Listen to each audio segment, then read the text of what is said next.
Bonjour à tous, bienvenue et merci de nous rejoindre sur ce nouveau totem que nous avons la chance de pouvoir faire au sein du hub de BPI France, donc dans nos locaux au boulevard Haussmann, puisque nous avons aménagé un plateau pour faire nos événements en visio. Vous avez été nombreux à nous suivre pendant les périodes compliquées de confinement, donc là nous avons un nouveau format.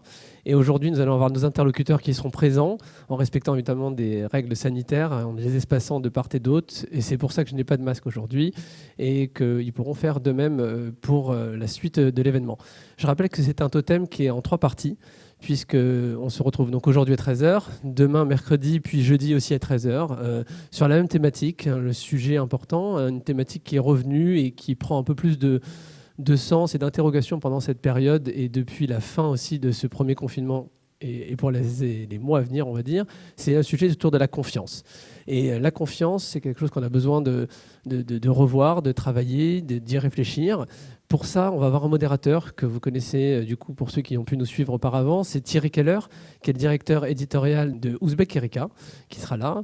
On a la chance d'avoir un start-upper et un universitaire qui pourront aussi donc, venir témoigner et nourrir cet échange autour de la confiance. Donc, j'appelle Thierry pour venir nous rejoindre et on se retrouve pour la suite et demain et après-demain, toujours à la même heure à 13h. Merci bien. Bonjour Thierry. Salut, merci.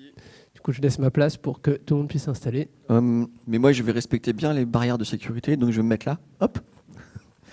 Merci beaucoup, Jonathan. Et bienvenue à toutes et à tous qui êtes sur Livestorm. Alors, avant de vous présenter nos deux invités, je voudrais quand même qu'on reprenne un petit peu le fil de ce qu'on avait commencé à traiter quand on était tous ensemble pendant le confinement. Et effectivement, la confiance était un terme qui était énormément revenu. Et évidemment, avec son corollaire symétrique, c'est la défiance.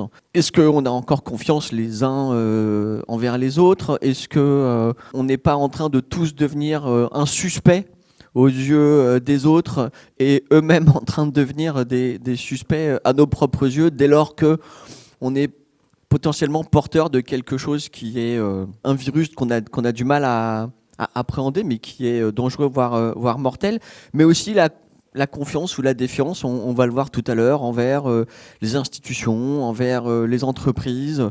Et c'est pour ça, Jonathan l'a rappelé, que nous allons traiter du thème de la confiance en 3 temps. D'abord, aujourd'hui, on va s'intéresser un peu à la confiance de manière générale, la confiance envers l'État, envers ce contrat social qui serait en train de se déliter ou non. Demain, entreprise, entraide et confiance. Et puis, on terminera jeudi avec confiance et management. Donc là, on ira vraiment dans le cœur du sujet de la vie de l'entreprise. Alors aujourd'hui, on va donc discuter de tout ça avec deux personnalité qualifiée pour nous parler de confiance. J'appelle à venir me rejoindre ici même Michela Marzano. Salut Michela. Michela, tu es philosophe, professeur de philosophie à l'Université de Paris. Tu as beaucoup écrit sur la confiance / la défiance. On en parlait un petit peu en préparant cette rencontre. Tu as donc écrit le contrat de défiance en 2010, mais qui est reparu sous le titre de l'éloge de la confiance. Donc tout à coup, 2 ans plus tard, tu étais plus confiante peut-être en l'avenir, même si le texte lui-même n'avait pas changé. Et puis, va venir te rejoindre avec nous Mehdi Benabroug. Bienvenue à toi Mehdi. Alors, comme Jonathan le disait, c'est toi le start-upper de service aujourd'hui. Bienvenue à toi. Tu as fondé Ambler, qui est une marketplace qui centralise et organise les transports sanitaires, une sorte de Uber de l'ambulance. C'est ça, alors on aura l'occasion d'y revenir. Du concept d'ubérisation. Absolument. C'est intéressant dans notre discussion aujourd'hui. Ouais. Vous qui nous suivez sur Livestorm, vous connaissez un peu le principe maintenant, on va vous poser des questions sous forme de sondage. Donc quand je le dirai, précipitez-vous sur l'onglet sondage et répondez à nos questions. On va essayer avec vous deux aujourd'hui de parler de la confiance autour de 3 grandes thématiques. On va d'abord essayer de redéfinir ce terme qui est un peu le mot valise du moment. Qu'est-ce que c'est que la confiance finalement, d'où ça vient et est-ce qu'il existe une définition univoque de la confiance? Et puis on va s'intéresser aussi évidemment à la question du contrat social Et enfin, atterrir plus précisément sur l'enjeu d'entreprise et confiance et comment l'entreprise aujourd'hui peut être une sorte de nouveau tiers de confiance. Et puis au fur et à mesure, évidemment, vous pouvez poser toutes vos questions qui vont m'arriver par une petite vibration dans ma poche. N'hésitez pas à poser vos questions et je les relayerai auprès de nos deux invités. Je le disais en rapide introduction, Michaela, toi qui es philosophe, est-ce qu'il existe peut-être une définition, un caractère philosophique de la confiance ou est-ce que c'était juste un slogan publicitaire, le contrat de confiance? Non, en fait, on parle depuis toujours de confiance, ce qui veut dire que la définition de confiance a aussi évolué. Alors, littéralement, confiance signifie cum fidere, ça vient du latin et signifie confier quelque chose de précieux à quelqu'un, en sachant que quand je confie quelque chose d'important à quelqu'un, je dépends de sa bienveillance. Ce qui a eu comme conséquence l'effet que pendant des siècles, on a considéré nécessaire pour faire confiance, pour avoir confiance, pouvoir s'appuyer sur la fiabilité des autres. La confiance était une conséquence de la fiabilité. Si tu étais fiable, je pouvais te faire confiance. Si tu n'étais pas fiable, je ne pouvais pas te faire confiance. Le problème est qu'au fur et à mesure que le temps a passé, il y a eu une évolution et donc on a eu un changement des paradigmes, comme on dit d'un point de vue philosophique. C'est-à-dire désormais, la confiance, ce n'est plus une conséquence de la fiabilité, peut-être parce que la fiabilité n'est toujours pas là, ou n'est souvent pas là, mais la confiance est devenue un pari. J'ai pari sur toi et j'attends qu'en retour, tu vas te montrer fiable. Il y a une très belle phrase d'un philosophe et sociologue allemand, Georg Simmel, qui dit, en définissant la confiance, « Je crois en quelqu'un, même si je ne suis pas confronté aux preuves du fait que cette personne en sera indigne. » Donc, je crois en toi, j'ai pari sur toi et j'attends en retour ta fiabilité. Il y a un exemple littéraire qui est magnifique parce que ça montre cette capacité créative de la confiance. La confiance qui engendre la fiabilité, d'où la nécessité de parier. Et c'est les romans que tout le monde connaît, Les Misérables, de Victor Hugo. Eh bien, qu'est-ce qu'il y a dans Les Misérables? Il y a Jean Valjean. Dès qu'il évade des prisons, il est recueilli chez un évêque. Et comme tout premier geste qu'il fait, en remerciement de l'évêque, c'est voler l'argenterie. Tout de suite après, il est bloqué par les gendarmes. L'évêque est convoqué. Et quand les gendarmes demandent à l'évêque, mais donc, est-ce que vous avez été volé? L'évêque répond non. C'est moi qui ai donné cette argenterie à Jean Valjean. Et puis, en s'adressant à Jean Valjean, il dit, fais quelque chose de bien avec ces dons. Parce que la confiance est un don. Et à partir de ces moments-là, Jean Valjean, qui était quelqu'un en qui on n'avait jamais eu confiance, commence à tout faire pour se montrer fiable. Et là, on voit bien comment c'est ce pari-là, cette confiance-là, qui engendre une forme de fiabilité. D'où la nécessité, et je clôture, de parier. La confiance est un pari, la confiance est un don. Mais si nous attendons de voir la preuve de la fiabilité des autres, probablement, nous n'arriverons jamais à faire confiance à personne. Là où il faut vraiment c'est lancer en avant, c'est-à-dire à faire confiance et parier. On va revenir sur Jean Valjean, mais donc quitte à être volé, c'est pas grave, c'est un premier pas, on va y revenir tout à l'heure. Mais dis, je le disais, tu as créé Humbler. Oui, tout à fait. D'abord, qu'est-ce que c'est Humbler? Ouais. Étymologiquement, on avait la confidéré. Est-ce que Humbler, ça vient de quelque chose? Il y a ambulance, j'imagine, quelque part dans le titre. Il y a le nom, il y a la notion d'ambulance dans AMB, bien évidemment, et LER comme la notion de enabler en anglais. Donc nous, on va permettre de faire en sorte que les ambulances tournent correctement. Et alors, pourquoi est-ce qu'on parle aujourd'hui d'Humbler et de confiance? Parce que nous, quel est le rapport entre Humbler et la confiance, en fait? C'est important de le préciser d'emblée, c'est qu'on travaille de manière extrêmement proche et imbriquée avec la sphère du bien public, puisque nous, toutes les ambulances en France sont payées par la sécurité sociale. Et donc une start-up qui se lance dans ce secteur-là, elle a d'emblée affaire au bien social, elle a d'emblée affaire et à rendre vis-à-vis du contrat social, qu'elle va toucher, qu'elle va essayer de renforcer justement en faisant en sorte que ce secteur qui aujourd'hui représente 5 milliards d'euros de dépenses pour la sécurité sociale. Donc il faut savoir que les ambulances, c'est vraiment vous travaillez dans un établissement psychiatrique, pardon, vous avez un patient envoyé chez le dentiste, il va y aller en transport sanitaire, une ambulance ou un taxi. Et donc ça, c'est à la charge de l'État, de la collectivité. On pourrait penser au cancer, aux dialyses, etc.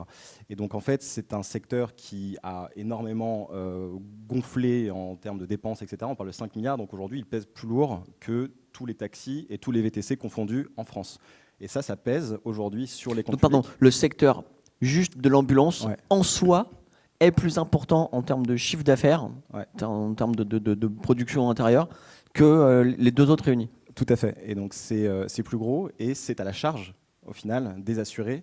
J'allais dire des contribuables, mais ce ne serait pas très exact. C'est à la charge des assurés, effectivement.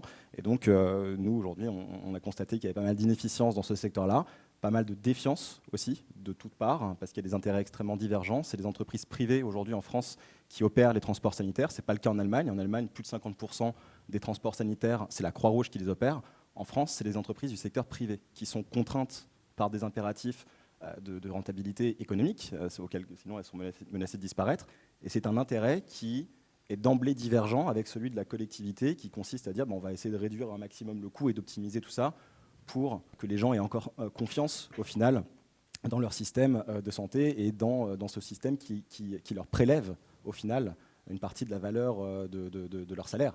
Et donc ça, c'est important, et c'est pour ça qu'aujourd'hui on parle de confiance, c'est qu'il y a cette antinomie entre les intérêts des entreprises privées d'une part et de la sécurité sociale de l'autre qui crée beaucoup de défiance dans ce secteur. Et donc en fait, vous êtes entre les deux et vous êtes une sorte de hub, on est ici au hub BPI France. Donc vous avez dit le mot tout à l'heure, un marketplace, une place de marché qui va organiser les échanges entre ces deux parties au final, pour restituer, restaurer la confiance. Alors, on va revenir un peu plus tard sur justement ce que moi j'aimerais qu'on appelle la démocratie sanitaire, mais il me semble que c'est toi qui m'avais soufflé le mot, je ne sais plus. Oui, parce que je discutais avec une association de patients, effectivement, mais je pense que Michela, c'est bien ça, Michela, pardon, on parlera mieux que moi, c'est que la défiance, elle est nécessaire dans la confiance, on va dire, c'est-à-dire que mettre en place des mécanismes de défiance, et notamment via la démocratie sanitaire, c'est-à-dire aller challenger, dire qu'est-ce qu'ils font en fait les gens qui font les lois, qui régulent les ambulances en l'occurrence, c'est important. Et donc du coup effectivement, moi je discutais beaucoup avec des associations de patients qui se posent des questions sur l'organisation de ce système aujourd'hui. Et donc c'est une forme de défiance. Oui, non, alors si je peux me permettre, juste le terme défiance, c'est un terme que moi j'aurais tendance à ne pas vouloir utiliser parce que la défiance intervient à partir du moment où la confiance a été trahie. Quelque chose que j'ai dit souvent à mes étudiants quand j'ai mes cours sur la confiance, j'ai dit il y a 3 termes. Il y a méfiance qui est au milieu, confiance qui est au milieu entre méfiance et défiance. La confiance ne peut pas être à 100%, parce qu'il y a toujours les risques d'une trahison possible, mais en même temps, si on se place du côté de la défiance, on est paralysé. La défiance nous paralyse. Donc, il faut avoir confiance en sachant qu'il faut toujours une forme de vigilance et donc une forme de méfiance. Il faut se méfier et ne pas se donner et abandonner complètement, mais en même temps parier, parce que la défiance qui a caractérisé pendant des années la société française a été le résultat d'une trahison systématique. Mais quand on est dans un climat de défiance, on ne bouge pas. Si on n'a pas un minimum de confiance, on ne s'élève même pas du lit. Il faut avoir confiance. Je dois m'élever du lit, je dois descendre dans la rue, je dois prendre un métro, je dois boire d'une bouteille d'eau, en ne pensant pas qu'à chaque fois que j'accomplis un geste, je vais en avoir une conséquence terrible. Ça, ce serait la défiance. Une société de défiance serait une société paralysée. Là où redonner de l'ampleur à la confiance ne veut pas dire qu'on ne sera jamais trahi. Donc, faire confiance avec, dans un angle de la tête, une forme de méfiance, c'est-à-dire vigilance. C'était juste une question de détails. D'accord, donc là, ça atténue un peu le propos initial, qui était un propos un peu religieux quand même, parce que dans la dialectique de Jean Valjean et de l'évêque, bon, il y a un type qui a fait du bagne toute sa vie, mais il y a aussi un homme d'église qui, sans doute par vocation ou par principe, décide d'aller à l'encontre de sa propre méfiance pour faire le pari, comme un pari pascalien presque, sur Jean Valjean. Mais Jean Valjean, sans faire de l'analyse littéraire trop poussée, il fait ce que n'importe qui pense qu'il ferait. Il vole l'argenterie et il part avec. Donc, qu'est-ce qui fait qu'à un moment donné, l'évêque lui fait quand même, décide de lui faire confiance, et est-ce qu'il y a une dimension religieuse dans ce choix? Alors, en fait, non. Parce que c'est vrai qu'il Il y a... pourrait ne pas être un évêque. Oui, non, non, mais là, il agit non pas en tant qu'évêque, parce que la foi, c'est quelque chose qu'on a ou on n'a pas en Dieu. Et Dieu est tout-puissant. Là où la confiance est quelque chose de très humain. C'est-à-dire, à partir du moment où je fais confiance, je peux risquer la possibilité d'être trahi. Ça, il faut le savoir. Mais en même temps, c'est un pari de win-win. Je me permets cette expression un peu que j'aime pas énormément. Mais c'est à partir du moment où un peu Startup Nation. Un peu start-up, oui. C'est à partir du moment où j'ai parié, c'est parce que je pense que l'effet d'avoir parié sur toi va te pousser à aller dans la direction que je souhaite. D'ailleurs, Jean Valjean, après, qu'est-ce qu'il fait? Il fera tout pour être à la hauteur de l'attente de l'évêque. Et comment? Et il fera beaucoup de bien autour de lui. Mais alors, donc, si je peux me permettre, il y aura une création, il y a quelque chose de créatif dans la confiance. En sachant toutefois, juste pour terminer, je te redonne tout de suite la parole, c'est que dans la confiance, il y a toujours deux dimensions. Alors, la question, c'est qu'en français, on a un seul terme. On dit confiance et c'est tout. C'est un peu comme en italien, il y a un seul terme, fiducia. Là où, en anglais, on a deux termes pour dire confiance. On a trust and reliability. Reliability signifie que je peux compter sur quelqu'un. Donc, les compétences, la capacité d'accomplir un certain devoir. Il faut pouvoir compter sur un plombier. Il faut pouvoir compter sur un médecin. Il faut pouvoir compter sur un entrepreneur. Donc, c'est basé sur quelque chose, la reliability, qui permet de faire confiance. Mais s'il n'y a que ça, s'il n'y a pas cette dimension de pari, de trust, la confiance reste quelque chose de plan-plan. Je dois pouvoir aussi faire un saut, jeter mon cœur au-delà des obstacles pour obtenir plus. Moi, je dis toujours en parlant avec mes étudiants, j'ai fait l'exemple de mon mari, Jacques. Jacques est unreliable. C'est l'homme de ma vie, je suis avec lui depuis des années, unreliable. Je suis rentrée hier, après 15 jours, il est resté tout seul. Évidemment, je ne vous raconte même pas l'état dans lequel il a laissé la maison. Mais au-delà de tout, c'est la seule personne, comme souvent les hommes, bon, mais ça entre parenthèses. Pas d'essentialisation, non, pas d'essentialisation. s'il te plaît. Non, mais c'est une question de culture. Oui, c'est parce que nous, les femmes, nous avons tendance à prendre sur nous aussi des tâches qui sont souvent des tâches que les hommes pourraient partager. Mais bon, peu importe. Il est unreliable sur beaucoup de choses. Mais en même temps, c'est la seule personne en qui je trust. D'accord. Et pourquoi je trust? Parce qu'il me voit et il me reconnaît tel que je suis. Et ensemble, on est un couple d'enfer. Pardonnez-moi cette expression que je n'utiliserai pas en parlant avec mes étudiants, mais c'est un couple mais on où est il y a... filmé, Michaela. C'est trop tard, c'est enregistré. C'est enregistré, donc mes étudiants pourront me voir. Tout Bon, à fait. c'est pas grave, après-demain, j'aurai une autre casquette. Et le sérieux sera... D'autant plus que désormais, on va faire court avec les masques. Donc, Ça va être super. Mais Michaela, là, oui. vous parlez de l'histoire donc de Jean Valjean qui vole effectivement l'argenterie, les chandeliers. Quid du rapport entre deux institutions ou deux intérêts? Parce que là, on parle d'une relation au final de confiance où l'évêque fait confiance au final à Jean Valjean. Comment est-ce que vous analysez ça sur une institution qui devrait faire confiance en fait à un groupe de sociétés, en l'occurrence privées, pour parler du transport sanitaire et pour rappeler un petit peu sur ce qu'on fait nous? Il y a des intérêts divergents, fondamentalement divergents. C'est-à-dire que là, on ne parle pas d'une relation entre deux hommes, mais entre deux intérêts, deux groupes d'intérêts différents. Et donc c'est là où il faut mettre en place des mécanismes. Alors, vous disiez plus de vigilance que de défiance, et peut-être que c'est le terme, mais en tout cas, il semble sain de ne pas se fonder entièrement sur la confiance en la personne qui fait une loi, en l'élu, en un député, etc. Il faut pouvoir mettre en place des mécanismes pour être vigilant, et c'est ça qui renforce justement la confiance initiale qui a été donnée à ce faiseur de loi. Oui, en sachant que quelqu'un qui est élu, s'il trahit la confiance des électeurs, il ne va plus être réélu. C'est-à-dire la sanction est là après. Ça dépend. Ça dépend, c'est vrai, ça dépend.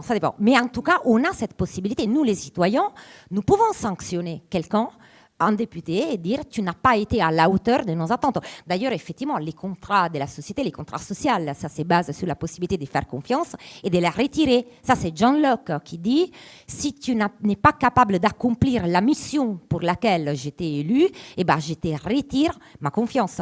Donc, c'est vrai, il y a ces mécanismes des check and balance, etc. En sachant que l'intérêt de la société, dans son ensemble, n'est pas en contradiction nécessairement avec les intérêts individuels. C'est-à-dire, il y a un intérêt général qui n'est pas juste la somme des intérêts spécifiques, mais qui quelque part gagne et augmente s'il y a une convergence des différents intérêts. Et c'est ça qu'il faut faire passer comme message. C'est qu'on n'est pas en guerre de tous contre tous, un mot obéissant, où l'homme est un loup pour l'homme, mais dans une société où on construit un contrat basé sur la confiance, et ben, on peut relancer et on peut faire en sorte après que c'est l'intérêt de la société tout entière qui s'en trouve maximisé. Alors justement, je vais lancer juste après t'entendre, Mehdi, le premier sondage, parce que ça va être très lié à ça. Si tu devais te positionner dans cette dialectique entre le trust et la reliability, le trust est plutôt dans le pari, si je te suis, et la reliability, c'est dans le contrat. Et toi, tu es entre les deux, tu es plus dans la reliability dès lors que tu es quand même un nouvel acteur sur le marché et tu as dû aussi légitimer ta confiance pour que les gens te croient et t'utilisent, entre guillemets. Tout à fait. Et alors je pense qu'on est nécessairement un peu dans les deux, c'est-à-dire qu'il y a tout un dispositif, et surtout quand on est une start-up dans la e-santé, on a vocation à vendre notre solution, et d'ailleurs le mot vente, il est problématique aussi, vendre au secteur public, mais je l'ai dit, donc à être partenaire en quelque sorte du secteur public, et donc c'est important à énormément d'égards de mettre en place un dispositif de confiance pour rassurer tous les acteurs. Et donc il y en a, on parlait de contrats dans la reliability, ce serait plus voilà, le fait d'être estampillé par une centrale d'achat hospitalière. Aujourd'hui, il y a ces différentes institutions qui permettent justement d'organiser la vigilance de l'acheteur public à l'égard du premier venu qui va monter une start-up. Et donc il y a un chemin à parcourir. Et effectivement, il y a aussi la deuxième partie qui est plus le côté pari. À un moment donné, nous, on a eu besoin, dans le secteur public, et on en a encore plus besoin aujourd'hui, de gens qui disent « je te fais confiance ». Je te fais confiance et c'est pas parce que tu es référencé dans telle ou telle centrale d'achat hospitalière que voilà. J'ai besoin, moi aussi, pour qu'on puisse apporter nos solutions au secteur public, et c'est ce qui est arrivé, je pense à un groupement hospitalier de territoire, là, le GHT Paris Psy Sud pour pas les nommer, qui avait énormément de problèmes avec leur transport sanitaire. Ils nous ont fait entièrement confiance et c'est ce qui a fait qu'on a pu devenir ce qu'on est aujourd'hui. Donc on a un peu besoin des deux et en fait il faut toujours marcher sur deux jambes et avancer effectivement sur tous les différents leviers de la création de cette confiance. Je vais rester sur ton cas puisque en fait Michaela citait Locke et Hobbes. Donc on a toujours cette espèce de questionnement autour de est-ce qu'on est un loup pour l'homme ou est-ce que finalement parmi les loups il y a des agneaux. Dans quel secteur tu débarques quand tu crées Ambler? Est-ce qu'il y a une sorte de jungle où tout à coup il y a le secteur ambulancier disons classique tel qu'on le connaît, les ambulances qui font du bruit et qui réveillent je crois 400 000 Parisiens par nuit quand ils font le tour de la ville. Je crois que c'était ça la stat qui me revient en tête. Mais il y a aussi le secteur des taxis sur lequel s'appuie énormément le secteur notamment de la dépendance quand on va dans les zones périurbaines ou plus rurales. On se rend compte que les taxis font essentiellement leur chiffre d'affaires sur, comme tu le disais, la dialyse, les maladies chroniques. Et toi, tu arrives là-dedans dans un secteur qui est, je dirais, sinistré du point de vue de la confiance ? Ouais, je pense qu'il était sinistré du point de vue de la confiance, puisqu'en fait, il y a eu un double effet. Le premier, c'est l'augmentation absolument considérable des dépenses et la charge de l'assurance maladie, qui fait que il a fallu à un moment donné se dire, mais pourquoi est-ce que ce truc-là pèse 5 milliards d'euros? Pourquoi est-ce qu'on paye? Avant, c'était moins, on est d'accord. C'est pas en baisse, c'est en hausse. Et vous allez dans certains hôpitaux, il y a des statistiques où ils vous disent on a 99% de taux de recours à l'ambulance par opposition au taxi, qui est un mode de transport 3 fois plus cher que le taxi. C'est-à-dire qu'il y a des gens qui ont mal au doigt, qui prennent une ambulance. Que l'ambulance. Le taxi est plus cher que l'ambulance. L'ambulance est plus cher que le taxi. L'ambulance est plus cher que le taxi. Donc en fait, on arrive dans un milieu où chacun, en fait, ce qui est étrange, c'est que chacun a raison. C'est-à-dire que vous êtes patron d'une petite boîte d'ambulance, vous avez raison de vouloir protéger votre trésorerie, vos salariés, etc. Parce que ce qui vous guette, c'est la faillite si jamais vous faites n'importe quoi et que votre chiffre d'affaires en prend un coup. Si vous êtes un hôpital, vous avez intérêt à avoir un équilibre budgétaire, puisqu'il y a des mécanismes incitatifs pour inciter l'hôpital public tout simplement à faire attention à ses dépenses. Si vous êtes à l'assurance maladie, vous avez intérêt aussi à contrôler les dépenses. Et si vous êtes patient, votre intérêt, c'est tout simplement de dire est-ce que je peux avoir droit à une prise en charge correcte. Et ce qui est hyper intéressant ici, c'est que nous, quand on arrive dans ce secteur-là, on est au croisement de tous ces enjeux. Et du coup, notre métier, si on devait le réduire à une seule et unique chose, c'est de créer de la confiance. Créer de la confiance vis-à-vis du patient, vis-à-vis de l'ambulancier, vis-à-vis de l'assurance maladie, vis-à-vis de l'hôpital. Et donc, c'est un exercice On va revenir permanent. après sur les acteurs. Alors, je voudrais lancer le premier sondage. D'après vous, chers spectateurs, en qui vous avez le plus confiance ? Votre famille, vous-même, l'entreprise ou l'État ? Il n'y a pas de ne se prononce pas, vous l'aurez remarqué. Donc la famille, vous-même, l'entreprise et l'État. Et en attendant d'avoir les résultats du sondage, je vais me retourner vers vous deux parce que j'ai l'impression, alors ce qui est super, c'est que vous avez des profils vraiment très différents et que pourtant j'ai le sentiment qu'on parle de la même chose, donc ça c'est vraiment chouette. Pardon Michaela, mais je vais revenir sur l'affaire un peu religieuse. J'ai l'impression qu'en ce moment, enfin c'est pas qu'une impression, c'est vraiment dans l'air du temps, il y a beaucoup de choses autour du développement personnel au sens large, comme si finalement notre rationalité d'occidentaux était mise à mal, parfois à juste titre, ou pour le bonheur du plus grand nombre, par de nouvelles cosmogonies ou de nouvelles philosophies, je dirais plus zen, orientales, autour de la découverte de soi. C'est un peu relié au sondage. Est-ce qu'on a le plus confiance en nous-mêmes ? Il faut se changer soi-même pour changer le monde, tous ces espèces de mantras qu'on entend dans le monde, notamment du business, plus d'ailleurs qu'en politique.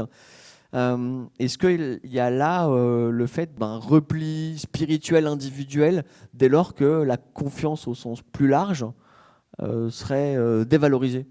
Alors, il y a un peu de cette tendance, mais c'est quelque chose, selon moi, qui ne va pas vraiment aider à l'organisation du lien social. C'est-à-dire, moi, je ne crois pas du tout à cette question du zen, on va être tranquille, je suis tranquille, je communique tranquillité. Oui, pourquoi pas ?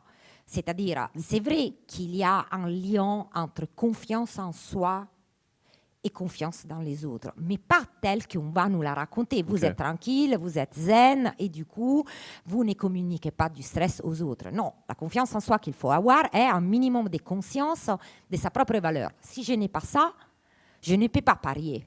Je ne peux pas faire confiance, parce que je risque de me briser face à la trahison. Donc, il faut une base, il faut pouvoir s'appuyer sur cette base, mais après, la confiance telle que je l'entends et telle que je l'apprenne et telle que je l'enseigne, est quelque chose d'actif. Il n'y a pas une forme de passivité où j'attends qu'il y a un horizon où toutes les choses vont trouver leur place. Non, moi je crois fortement... À la lutte. Non, mais c'est une vraie question. Oui, mais pas nécessairement à la D'accord. lutte. C'est-à-dire, moi, je crois à la prise de décision individuelle. C'est-à-dire, la confiance, c'est une prise de décision. Quand je dis un pari, c'est aussi une prise de risque. Je décide de parier, je décide de construire une entreprise, je décide avec mes étudiants de leur faire confiance, je décide de faire confiance aux gens qui travaillent avec moi au sein d'une entreprise, mais non pas parce que j'attends après qu'au bout d'un moment, les choses vont se mettre en place.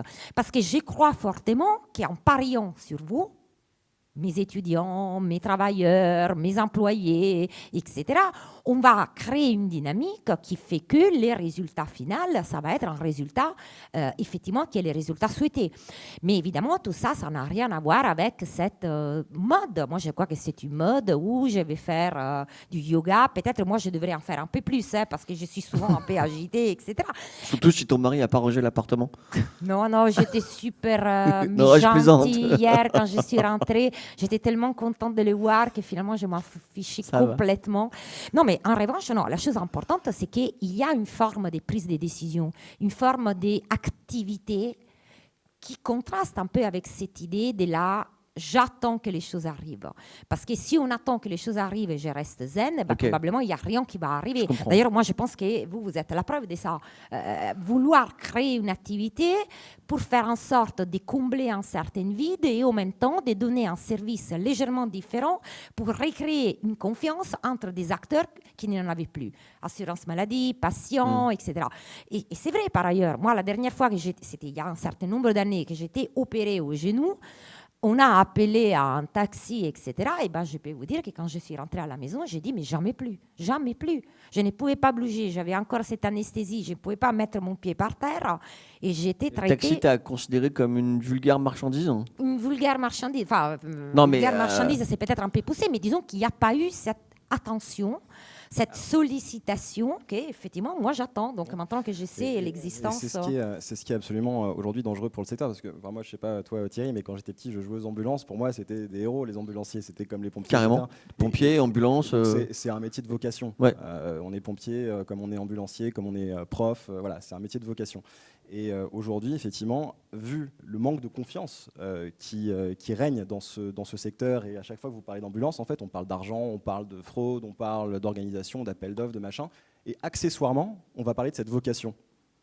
Mais les ambulanciers, aujourd'hui, initialement, quand ils se sont lancés dans l'ambulance, ils avaient cette vocation. C'est juste qu'ils ont été submergés au fur et à mesure des années par justement cette défiance à l'égard de cette organisation, qui fait qu'aujourd'hui, en fait, on a perdu l'essence même. Enfin, on a perdu. Heureusement que non, puisqu'elle est encore là. Mais en tout cas, nous, on essaye de la faire émerger à nouveau. Et pour ça, il faut rétablir la confiance. Et donc, voilà. Alors, justement, tout à l'heure, on a évoqué l'histoire de la démocratie sanitaire, et ça tombe bien parce qu'il y avait une question, une remarque plutôt de Fabienne qui nous dit que c'était pas tant justement un problème de développement personnel que de fin du collectif. Cette démocratie sanitaire utilise deux termes qu'on n'a pas l'habitude de voir ensemble. On a la démocratie, c'est la politique, et puis il y a les enjeux sanitaires de l'autre côté, et puis finalement, c'est pas forcément lié.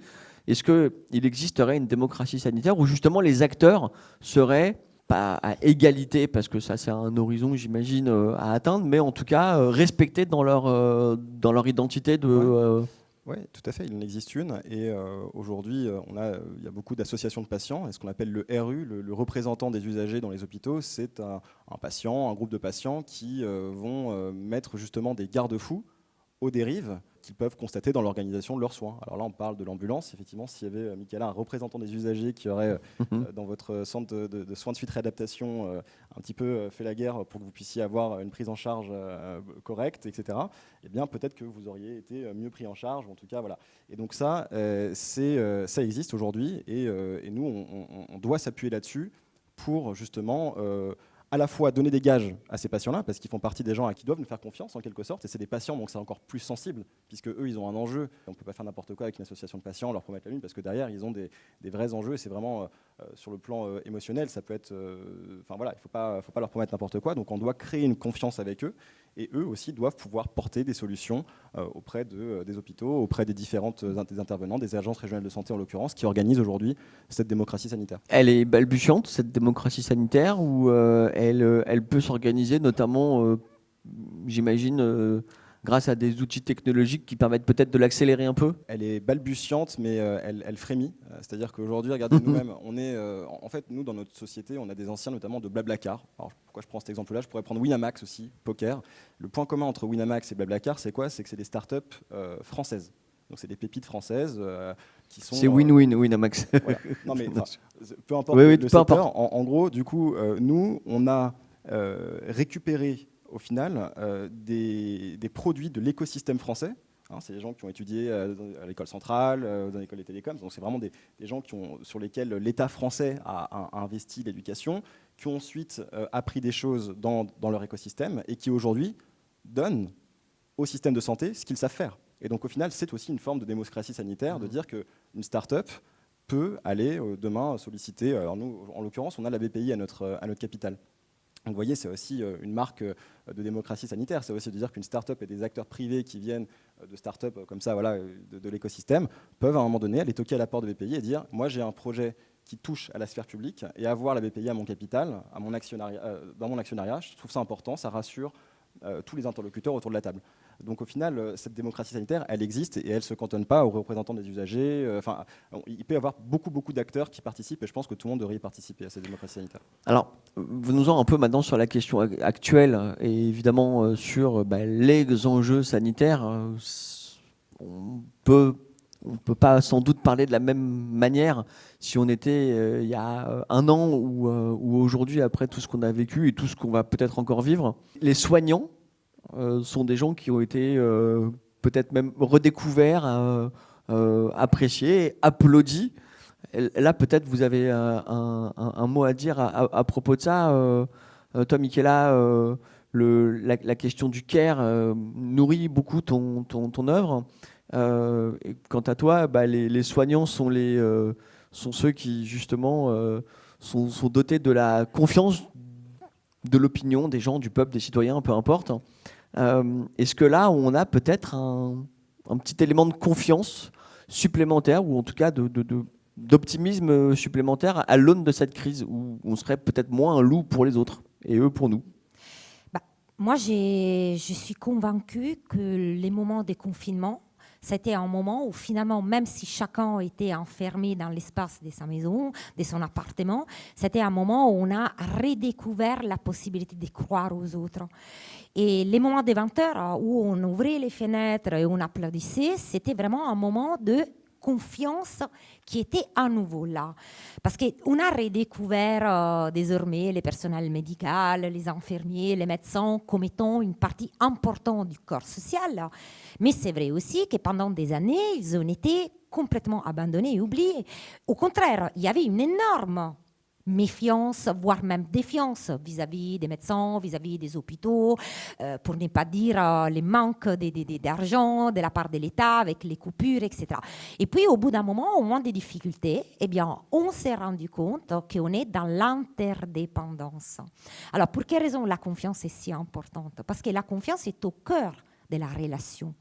Pendant des années, on a cru qu'on pouvait faire sans relation, sans dépendre de quelqu'un, sans interdépendance. Or, une société vit et peut battre, enfin, il y a son cœur qui bat là où il y a interdépendance. Et nous sommes tous interdépendants les uns des autres.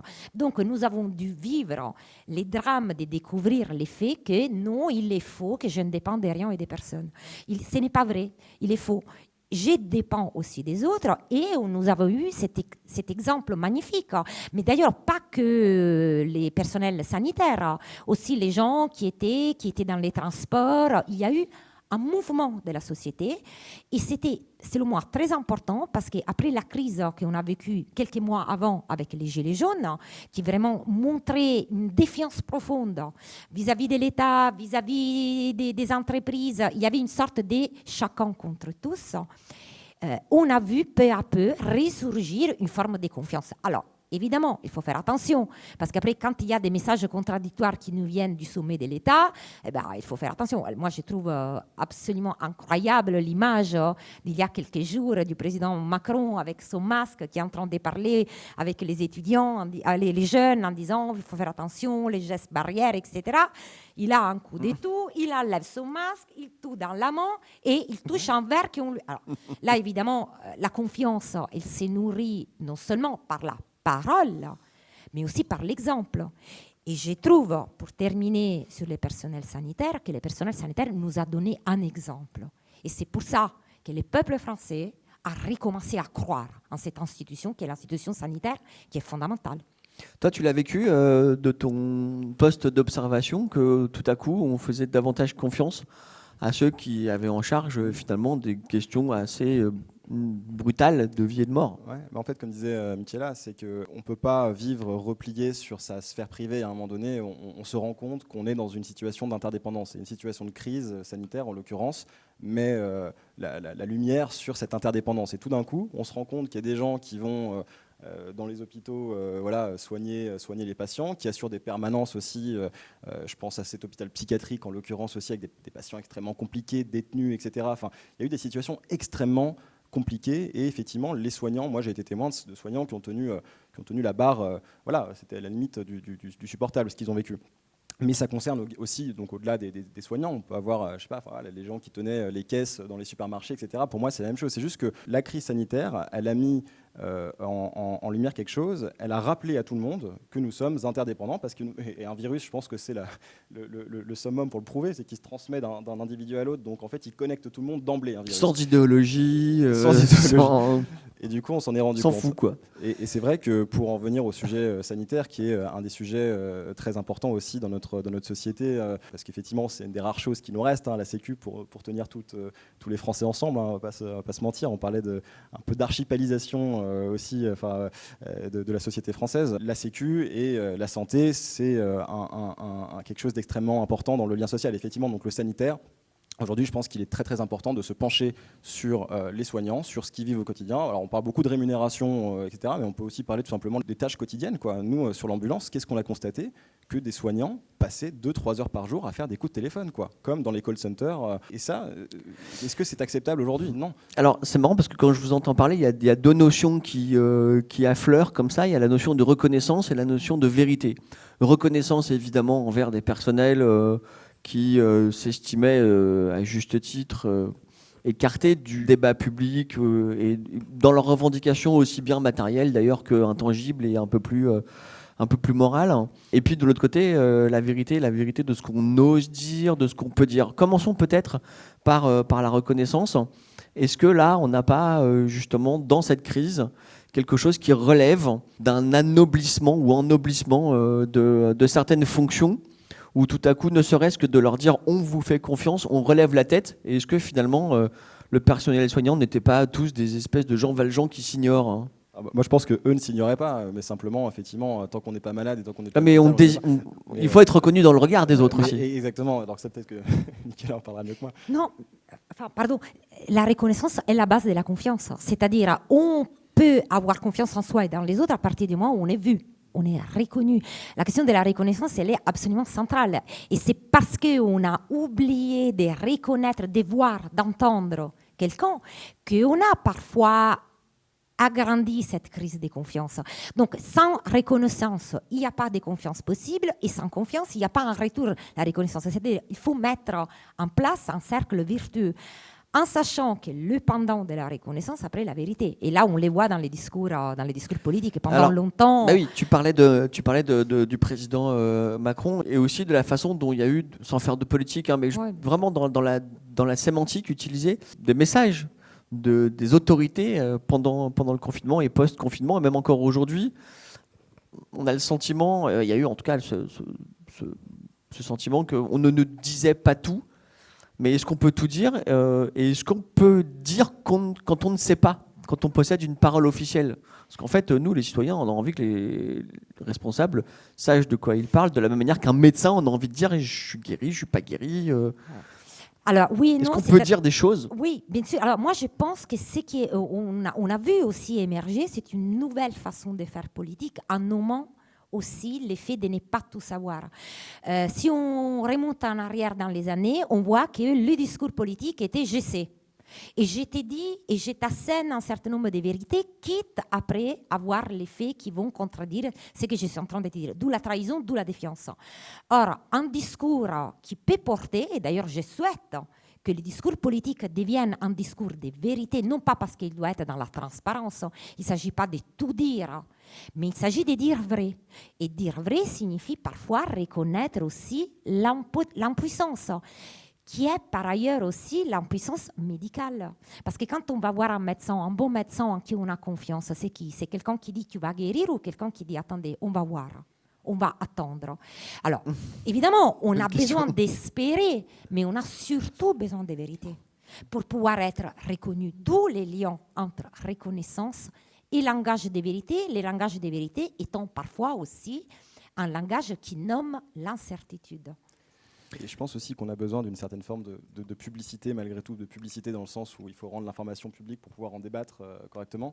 Moi, je pense par exemple sur Ambler, sur ce qu'on a monté, on s'est beaucoup appuyé sur des rapports de la Cour des comptes. Les rapports de la Cour des comptes, c'est des choses que personne lit, enfin, en tout cas, c'est une poignée de gens en France les lisent, je pense, et des experts en général. Et effectivement, vous trouvez de l'information ou une institution, en l'occurrence la Cour des comptes, dont le seul et unique objectif a été de rendre quelque chose public, pour l'apporter sur le débat public. Et ça, c'est une des conditions de la démocratie sanitaire, en l'occurrence. Je ne pense pas je pense pas qu'on aurait pu lancer en blur sans avoir eu cette information qui nous a été rendue publique par la Cour des comptes en l'occurrence, pour prendre cet exemple-là. Donc je pense qu'on a quand même besoin d'une certaine forme de publicité pour avoir des débats justement nourris. Même si les citoyens s'en désintéressent, parce que je pense que lire un rapport de la Cour des comptes, c'est pas comme lire du Victor Hugo, mais au moins c'est là. Au moins on peut l'utiliser. Au moins c'est là, et il y a un moteur de recherche et on peut taper des choses. Et, ouais. Alors on va passer au dernier thème, justement, le rapport entre l'État, l'entreprise. Et d'ailleurs, je suis absolument stupéfait par les résultats. Mais oui. Je laisse le suspense. J'attends. Mais est-ce qu'on a un résultat genré aussi? On sait les genres. Ah, est-ce qu'on sait le genre? Non, c'est pas le genre. Non, on ne sait pas. Ça aurait été intéressant. Non, mais alors c'est un sondage au débeauté avec ceux qui nous suivent. Donc je ne sais pas si on faisait un sondage sur 1000 Français représentatifs, on aurait la même chose. En tout cas, je ne pense pas. Donc en qui vous avez le plus confiance? L'État, 0%. L'entreprise, 0%. Non, mais c'est vrai ou pas tout ça là? La famille, 67 et moi-même, 33. Alors, je l'étais sûre. C'est vrai, t'étais sûre. Non, mais moi, j'étais sûre que... Et là, c'est quand même dingue, parce qu'il y a une tendance, quoi. Oui, mais alors... Tout ce qui est constitué n'existe plus, là. C'est balayé. D'ailleurs, c'est un peu problématique. Carrément, ouais. C'était évident que la première réponse, ça aurait été la famille. On sort d'une période où il n'y a eu que ça. On s'est recentré en qui avoir confiance, sinon en mes parents, mes enfants, mon mari, ma femme. C'est un lieu de confiance, la famille. D'ailleurs, tant mieux. Après, la confiance en soi est la base. C'est pour ça que j'ai demandé les genres, parce que souvent les hommes sont beaucoup plus confiants à eux-mêmes. En revanche, l'entreprise et l'État, disons qu'il faut reconstruire. D'où la nécessité d'un discours de vérité, d'authenticité. Être là et non pas juste faire de la publicité pas dans le sens de rendre public, mais de vendre, de faire semblant que. C'est-à-dire, il faut reconstituer la base de la confiance dans les institutions. Mais ces dernières années, on était une catastrophe. Quand au début, pardon de revenir sur ça, on pourra dire que je suis obsédée, mais quand juste avant les confinements en France, à part le fait que déjà l'Italie était confinée, et après les situations sont devenues semblables, le président Macron continue à dire non, on n'a pas besoin de masques. Oui, on va voter, il n'y a aucun problème. Mais comment peut-on après avoir confiance dans les présidents de la République? On se rend compte de ça, des erreurs. On s'est pris dans les pièges, les discours de vérité. Et là, on ne l'a pas entendu. On commence, j'espère, je le souhaite, parce qu'il faut la reconstruire. Parce que sans confiance dans l'État, après... c'est la société qui se brise. Donc c'est angoissant comme résultat. Mais je m'attendais à ces résultats-là. Pardon. Mais non, mais c'est intéressant. Peut-être que la question comment était formulée la question du sondage déjà? En qui avez-vous le plus confiance? En qui avez-vous le plus confiance? Donc s'il faut classer, bien évidemment, les gens classent, mais est-ce que... Oui, là, on demande... pour moi, la réponse, c'est pas dire que les gens n'ont pas confiance dans l'État. Je pense pas que ce soit le cas. Non, mais... beaucoup, ouais. Enfin, la famille est surdéterminante dans les réponses. Parce que vous pouvez avoir des sociétés ou des pays dans lesquels justement il y a eu un vrai repli sur la sphère familiale. Je pense à l'Afrique, il y a d'ailleurs des bouquins là-dessus après la dévaluation du franc CFA pour montrer à quel point les gens se sont repliés sur la sphère familiale et ont complètement abandonné la confiance en l'État, ce qui justifie justement toutes ces histoires de corruption, etc. Je ne pense pas qu'en France on en soit là actuellement. Donc pour moi la question elle est un petit peu biaisée. En qui avez-vous le plus confiance? Bien évidemment dans la famille. Pour autant, est-ce que ça veut dire que les gens n'ont pas confiance dans l'État? Ils sont très très contents de le trouver, en tout cas pour aller se faire des tests PCR toutes les 2 semaines. Moi, je pense qu'en vue des prochaines élections présidentielles, il faudrait que la classe politique fasse attention. C'est-à-dire, revenons. C'est pas l'État, la classe politique, c'est pas l'État. C'est l'État à un instant T, c'est le garant de la continuité de l'État. Oui, mais sauf que l'État est, il est représenté par la classe politique. C'est-à-dire, l'État, c'est pas une abstraction. Qu'est-ce que c'est l'État? L'État, c'est l'ensemble des différents pouvoirs, contre-pouvoirs, mais l'exécutif et les législatifs sont partis du pouvoir étatique. Les présidents de la République, c'est les symboles de la République. Les premiers ministres, c'est celui qui exerce directement. Les décrets-lois viennent du gouvernement. C'est les décrets-lois qui gèrent la situation. Donc, il ne faut pas imaginer l'État comme une sorte de symbole abstrait. Il est fait par la classe politique. Mais peut-être parce que Mehdi, lui, travaille avec un État immuable et quasi... Non, alors moi, l'État, je pense que le mot État, il est d'ailleurs peut-être à discuter. C'est un état des choses, on est d'accord. L'État. Rien que ce mot-là, il veut dire quelque chose, on est d'accord. Oui, mais l'état des choses, c'est une chose. c'est L'état avec l'état un des E in- majuscule, ce n'est une autre, pardon. C'est l'état hein. des institutions. Et moi, aujourd'hui, effectivement, la vision que j'ai de l'État aujourd'hui, c'est, en tout cas au prisme de ce que je fais, hein, c'est des associations sportives dans lesquelles je suis participant, c'est un système de santé, c'est la BPI qui décide d'investir aussi dans et de supporter un écosystème de start-up qui vont aller justement essayer de faire les choses. Donc moi, effectivement, je vois peut-être une partie positive de l'État. Il est possible que des choses, qu'on voit les choses Et puis, autrement. ça va être content d'avoir été prise à l'intérieur de la Non, mais c'est vrai, définition la BPI, d'État. la BPI supporte aujourd'hui tout l'écosystème et c'est un. Ah bah disons que ce serait compliqué sans, mais on n'est pas là pour faire de la pub. Mais il y a une question qui vient comme ça, une question de Jean-Pierre qui nous dit que la confiance, ce serait pas la dernière chose qui ne s'achète pas. Ah ben, la confiance, ça ne s'achète pas du tout. C'est une très bonne question. C'est ça les problèmes. Vous vous souvenez quand on a commencé à parler des crises de confiance, c'était 2009, hein, après la crise des subprimes, et on voyait partout à la télé des gens qui disaient il faut que la confiance revienne, mais il suffit pas de claquer les doigts pour qu'elle revienne, il faut la reconstruire. Elle ne s'achète pas, on la construit peu à peu, en sachant qu'une grande responsabilité pour la société française qu'on va avoir d'ici à 10 ans, 20 ans, etc., c'est à nous.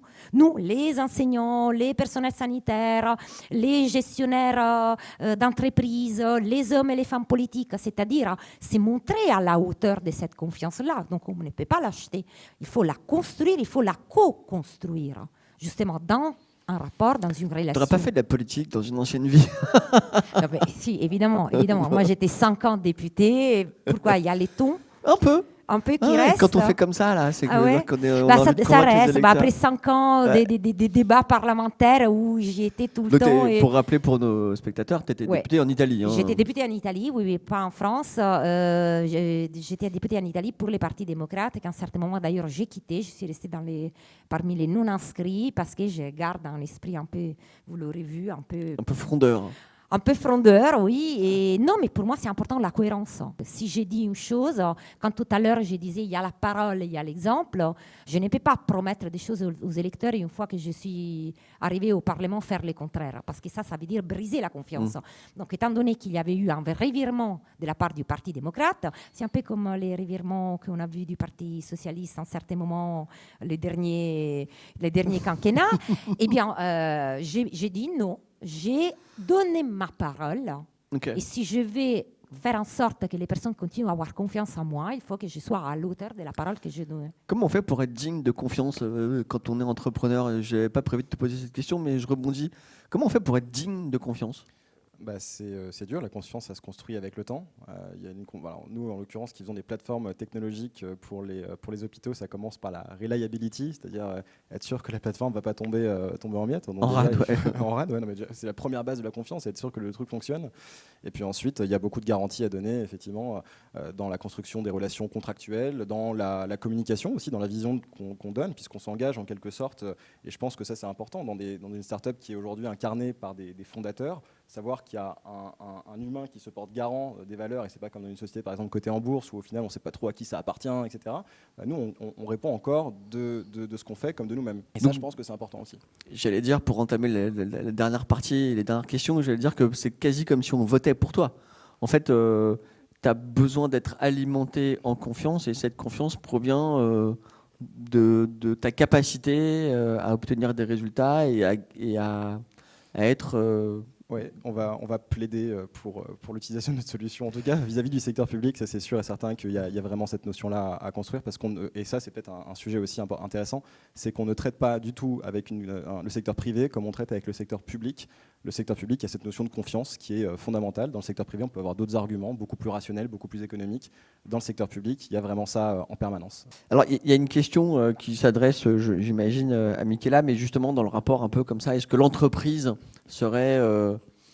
prendrait la suite de l'État? La question, c'est une question de Caroline Micheli-Lacan.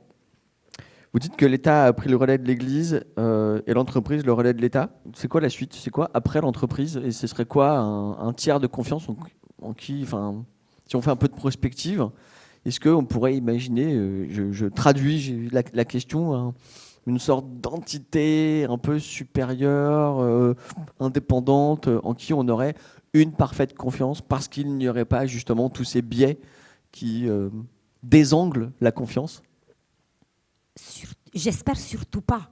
C'est-à-dire, non mais alors attendez, tout à l'heure j'ai dit il faut que la classe politique soit digne des confiances, reconstruire la confiance dans l'État, etc. Mais attention, le public, l'État, nous avons au moins la garantie des pouvoirs et des contre-pouvoirs. Check and balance, comme disait Montesquieu, c'est-à-dire la séparation des pouvoirs, chaque pouvoir qui est contre-pouvoir à l'autre, les pouvoirs judiciaires, exécutifs, législatifs, la presse aussi, même si de temps en temps la presse a tendance aussi à ne pas revendiquer cette indépendance absolue de la part de l'État, il faut les sauvegarder. Après, que les entreprises fassent bien leur travail, mais ce n'est pas à l'entreprise de prendre la place de l'État. Alors justement, je vais te poser la question, Mehdi, mais on va lancer notre deuxième sondage. Est-ce que, alors c'est très simple, oui, non. Est-ce que pour vous l'entreprise est politique? Est-ce que pour vous l'entreprise est une entreprise, doit être une entreprise Moi, je ne peux pas politique? faire des gestes pour suggérer la réponse, non? Non, si tu peux. Est-ce que tu as l'impression, Mehdi, de te substituer parfois à l'État Absolument pas. Non, absolument pas. Absolument pas. Pas du C'est le pas. Hein. Pas du tout. Et on a l'impression, en tout cas. Enfin, tu es dans le secteur régalien. Tu vois, si j'insiste un le peu et que je te sanitaire, provoque. C'est un des secteurs régaliens. Et tout à l'heure, on parlait avec Michaela aussi des nouvelles plateformes là, pour donner cours, les Zoom et compagnie.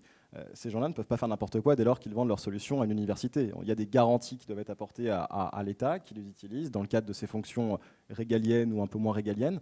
En tout cas, tout simplement, il s'agit pour l'État de réglementer et de dire qu'une entreprise qui veut travailler avec le secteur public et qui plus est sur un secteur régalien a des droits et des devoirs. Voilà, une entreprise qui deal avec le secteur public doit avoir des devoirs. Et moi, je pense à un thème notamment qui revient tout le temps, et je vais faire plaisir à tous mes amis start-upers dans la santé, l'interopérabilité, le fait de pouvoir, quand on vend une solution à un hôpital, l'ouvrir à quelqu'un d'autre et dire bah, tu as le droit de te connecter dessus. Ça devrait être écrit dans le dur, dans la loi. Parce qu'aujourd'hui, vous avez des éditeurs logiciels qui vendent des plateformes à des hôpitaux et qui bloquent ensuite les projets d'interopérabilité. Donc en quelque sorte, ils vont se tailler une part du gâteau. Et vous voyez ce que je veux dire, bon, c'est un exemple parmi tant d'autres. Faire voter. Tu sais que tu as continué à me vouvoyer, ça va pas du tout. Moi, je te tutoie. Pardon, ouais, non, mais alors je dis vous. D'accord, ok, cool. non, mais c'est vrai que l'entreprise n'a absolument pas vocation à se substituer à l'État. Par contre, l'État n'a pas vocation non plus à fabriquer des moteurs de dispatch pour réguler les ambulances. Donc l'État a le droit de dealer avec une entreprise qui va fabriquer ça, comme la nôtre. Par contre, effectivement, l'État doit aussi éditer un certain nombre de règles pour que ces entreprises... Voilà, le fameux État stratège. État stratège, oui, tout simplement. Ok. Michaela, donc, si tu devais... Non, on est parfaitement d'accord. Carrément. Bien sûr. Non, mais attends, on n'invite pas n'importe qui. J'aurais adoré faire un master. Non, mais Métis, j'aurais adoré faire des études de philosophie avec mais je pense que, peut-être que Michaela pourrait être une bonne consultante et toi un bon philosophe. Néanmoins, Michaela, ton pédigré de femme d'obédience marxiste ou lointainement marxiste t'interdit de dire que une entreprise doit être politique. Et pourtant, Dieu sait si, et on le verra dans les 2 prochaines conférences demain et après-demain, Dieu sait s'il y a des entreprises qui le font sans mauvaise intention. Alors, je lève la main comme oui, tu peux. C'est moi le prof aujourd'hui. D'abord, c'est vrai, moi je suis quelqu'un profondément de gauche, mais pas des marxistes. C'est-à-dire, profondément de gauche, c'est-à-dire c'est la justice sociale, c'est la redistribution, c'est la prise en compte des fragilités. Là, c'est vrai. C'est ton côté catho, quoi.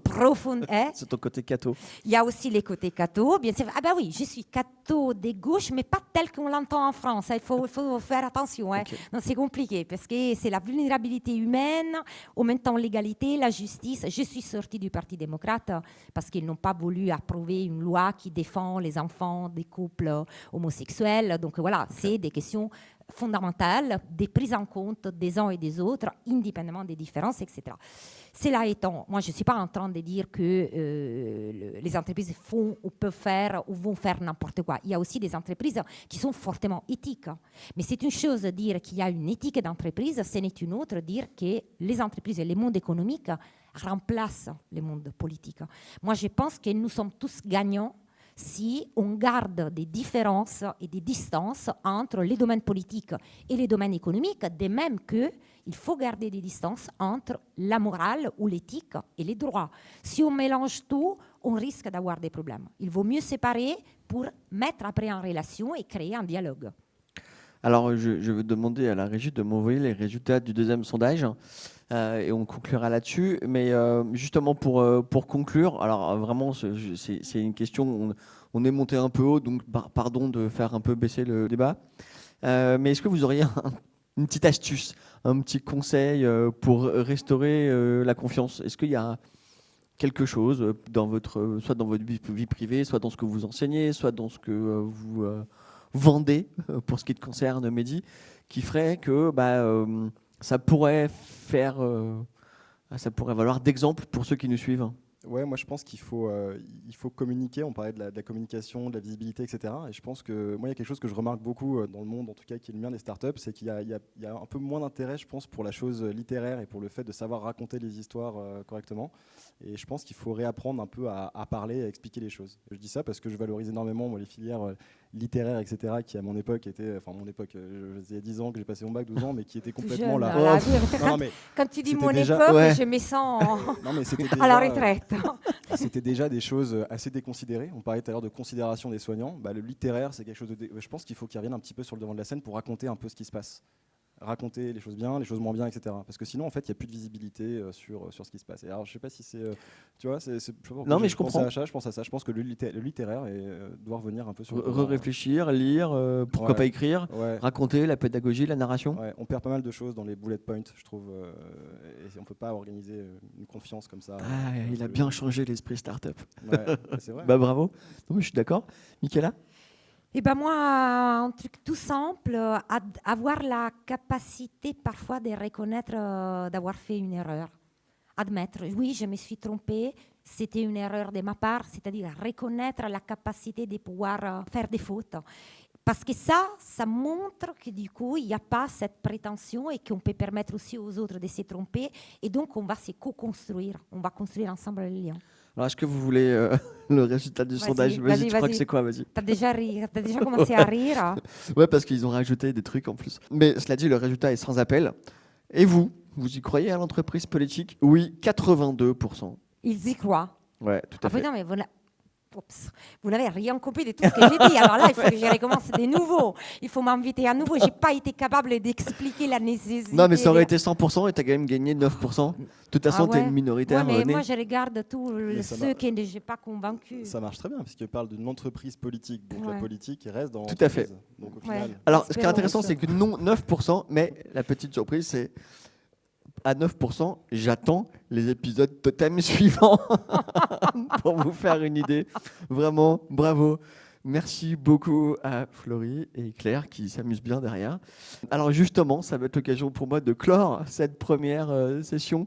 Je voudrais vraiment d'abord vous remercier tous les deux parce que c'était hyper agréable. En fait, on est là. Alors c'est à la fois triste parce qu'on n'a pas de public, en même temps c'est génial parce qu'on peut enfin se voir et que nous-mêmes ne sommes pas derrière des écrans. Je voudrais vraiment chaleureusement à nouveau remercier Florie de Bayeux, ma chère et collègue et amie de chez Uzbek Erika. Et je voudrais remercier aussi Claire, je voudrais remercier toutes les équipes de BPI France, le Hub, remercier les équipes techniques et l'accueil que nous avons eu. On se retrouve donc demain pour la deuxième session des conférences Totem sur la confiance et jeudi, donc je le rappelle, demain on va parler entreprise, entraide et confiance. Tu pourras nous regarder et envoyer tes questions et répondre au sondage, Michaela. Et jeudi, on parlera de confiance et management. Et là, on va rentrer dans la mécanique de l'entreprise. Merci à toutes celles et tous ceux qui nous ont suivis sur Livestorm. Ça tombe bien, demain, je crois que nous avons le fondateur de Livestorm qui sera avec nous. Donc, merci encore à tous les deux. Et puis, ayez confiance. Salut, ciao. merci. Ciao. Merci à vous.